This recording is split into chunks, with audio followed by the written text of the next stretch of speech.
Hello everyone, I'm Shannon Slatton in Plymouth. Every day our news team is out in your community bringing you news and information from the place that you call home. Here's a look at today's stories. And remember, you can always find more on our website, ccxmedia.org. Another restaurant falls victim to the COVID-19 pandemic. The owners of Kelly's 19 Hole posted on Facebook that they're closing permanently. They've been a part of the Brooklyn Park community for over 30 years. The owners posted this message on Facebook, in part saying, "It's with a heavy heart that we make this announcement. Due to recent events in the world, COVID-19, we will not be reopening. The Brooklyn Park staple closed during the governor's stay-at-home order on March 16th and never opened back up. The family-owned restaurant is known for its pizza, chicken wings, and bingo. It was also instrumental in sponsoring local youth sports teams. The closing is part of a national downward trend. According to the National Restaurant Association, the restaurant industry lost $120 billion in sales during the first 3 months of the pandemic, and the industry expects to lose $240 billion by year's end." What you're seeing is that the bigger companies are able to pivot to online, to delivery. A small restaurant can try to do the same thing, but what happens is they have to pay a huge chunk of their fees to these delivery guys, as much as 30%.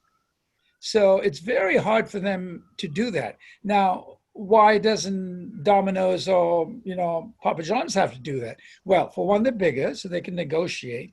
Number two, they can do it themselves. So they have some advantages that the smaller folks don't have. We could see more empty parking lots. Professor George John also says other restaurants could become a casualty of the COVID-19 pandemic if they don't receive economic relief. Meanwhile, the city of Brooklyn Park and Hennepin County have resources available to assist small businesses. In Brooklyn Park, Sonia Goins, CCX News. Every day, the Brooklyn Center Transit Center bustles with activity. But since the pandemic hit, things haven't been quite the same on Metro Transit buses. You have to be 6 feet apart, wear your mask. It's fine. We're not allowed to go inside without a mask. That's what I've been told. When you walk into the bus stop or when you walk into the door, the guy tells you, you need a mask. Wearing a mask and social distancing are just a couple of the changes they've implemented since COVID-19 hit. This pandemic had an immediate impact on our operations here at Metro Transit. We decided to pare back our service. We asked customers to wear face masks whenever they rode, and we've also been cleaning and disinfecting to a degree that we have never seen before. On top of that, back in March, they asked riders to board through the back of the bus and pay their fares in advance rather than using the fare box on board. The fare box is within feet of the drivers, and a lot of times people will spend time putting in cash or coins or having some sort of discussion at the fare box. But that was then. As of August 1st, Metro Transit reinstated front door boarding thanks to an ongoing effort to create a safer environment on their buses. One of the reasons that Metro Transit was able to resume front door boarding is because they installed these plastic shields on nearly every bus. They provide a barrier between the driver and the passengers who board.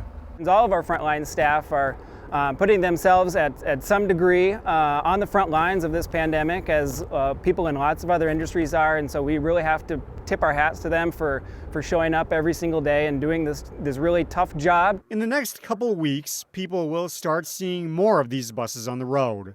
Starting September 1st, Metro Transit plans to increase its service back to about the same level as before the pandemic began. We know where people need the bus. We know where people are riding the most often, and we are putting more buses out at those times and in those places so that those situations don't come up where a bus is full when somebody needs to get on.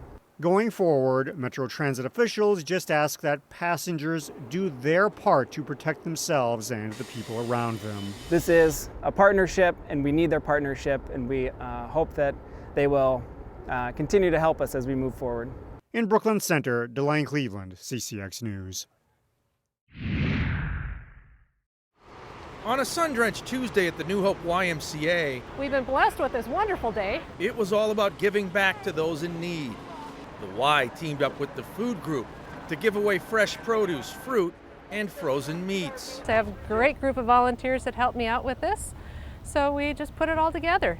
Back in July, we had 129 households that we were able to help out with food. We ask no questions. We don't ask anybody to sign up. We just give them food. Pull up, pick up, and go. Very positive. Lots of smiles, lots of thank yous. Yeah, it's been wonderful. It was that simple, and the line of cars stretched a couple blocks. The pandemic has clearly increased the demand for food. I think this is very wonderful, especially this time when people are laid off and businesses are closed. A lot of times people will come and they'll say that they're giving the food to their neighbors or they're bringing it to some shut-ins. So however the food is getting out, that's what it's all about. This is the second food giveaway in recent months. The Y's vision is to work with the community and make sure everyone thrives. There's a lot of people with insecurities about food right now, and they need this food really badly. Now, officials here at the Y say there will be another one of these food giveaway events. It's tentatively scheduled for September 22nd. In New Hope, I'm Eric Nelson, CCX News. Find more local news stories at ccxmedia.org and follow us on social media.